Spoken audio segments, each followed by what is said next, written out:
Kerala vision news Kochi. Kollam Thrikkovilvattom പഞ്ചായത്തിൽ ഹരിതകർമ്മ സേനാംഗങ്ങളുടെ പ്രതിഷേധം. ഭരണസമിതി അറിയാതെ അധികമായി 3 ഹരിതകർമ്മ സേനാംഗങ്ങളെ കൂടി ചേർത്തതാണ് പ്രതിഷേധത്തിന് കാരണം.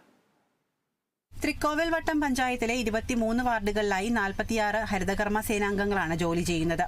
ഇതിൽ 13-ാം വാർഡിലെ ഒരാൾ മരിച്ചതിനാൽ ഒരാളുടെ ഒഴിവ് നിലനിൽക്കുന്നുണ്ട്. ഇതിനിടെ പഞ്ചായത്ത് പ്രസിഡന്റും വികസനകാര്യ സ്റ്റാൻഡിംഗ് കമ്മിറ്റി ചെയർമാനും ചേർന്ന് ജനുവരി മാസം 3 പേരെ അധികമായി എടുത്തു.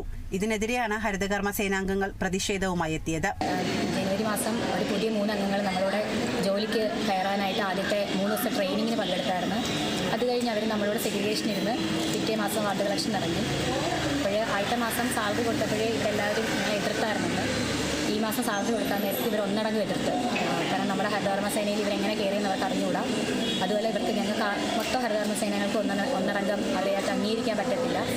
ഒരു വാർഡിൽ 2 അംഗങ്ങളെന്ന നിലയിൽ തന്നെ തുടർന്ന് പോയാൽ മതി ഞങ്ങൾ അറിയിച്ച് ആ അറിയിപ്പ് ഞങ്ങൾ പഞ്ചായത്തിൽ കൊടുത്തിട്ടുണ്ടായിരുന്നു. പക്ഷേ ഈ മാസം സാലറി കൊടുക്കാനായിട്ടുള്ള സമയത്താണ് കൂടുതലായിട്ട് അവരാരും കൺസോഷ്യത്തിൽ ഒപ്പിട്ടില്ല. അവരെ മാറ്റിയതിന് ശേഷം മാത്രമേ ഞങ്ങൾക്ക് അംഗീകരിക്കാൻ പറ്റത്തുള്ള രീതിയിൽ അവരെല്ലാം. നിലവിലുള്ള ഹരിതകർമ്മ സേനാംഗങ്ങളുടെ ശമ്പളം തന്നെ പ്രതിസന്ധിയിലാണ്. ഈ സാഹചര്യത്തിൽ പുതിയ നിയമനം റദ്ദാക്കണമെന്ന് ഇവർ ആവശ്യപ്പെട്ടെങ്കിലും മുഴുവൻ സേനാംഗങ്ങളെയും പിരിച്ചുവിടുമെന്നായിരുന്നു പഞ്ചായത്ത് പ്രസിഡന്റിന്റെ ഭീഷണി. പഞ്ചായത്ത് വൈസ് പ്രസിഡന്റ് പോലും അറിയാതെയായിരുന്നു 3 ഹരിതകർമ്മ സേനാംഗങ്ങളെ തിരികെ കയറ്റിയത്.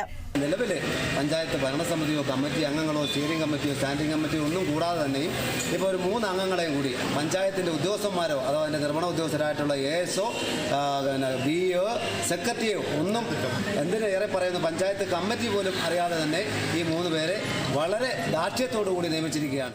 ഭരണപക്ഷത്തുള്ള CPI അംഗങ്ങളും പ്രതിപക്ഷ അംഗങ്ങളും ഉൾപ്പെടെ 15 മെമ്പർമാർ ഹരിതകർമ്മ സേനയ്ക്ക് പിന്തുണയുമായി രംഗത്തെത്തിയിട്ടുണ്ട്. ഇവരെ പിരിച്ചുവിട്ടാൽ പ്രതിഷേധം ശക്തമാക്കാനാണ് 15 അംഗങ്ങളുടെയും തീരുമാനം. കേരള വിഷൻ ന്യൂസ് കൊല്ലം. 5 നിർധന കുടുംബങ്ങൾക്ക് വീട് വെച്ച് നൽകുക എന്ന ലക്ഷ്യത്തോടെ സൈക്കിൾ കാരവനിൽ ഇന്ത്യയൊട്ടാകെ സഞ്ചാരം ആരംഭിച്ച 2 അംഗ സംഘം ആലപ്പുഴ മാന്നാറിൽ മിഷൻ 1 റുപ്പേ പദ്ധതി വഴി കുറഞ്ഞത് 1 രൂപ നൽകി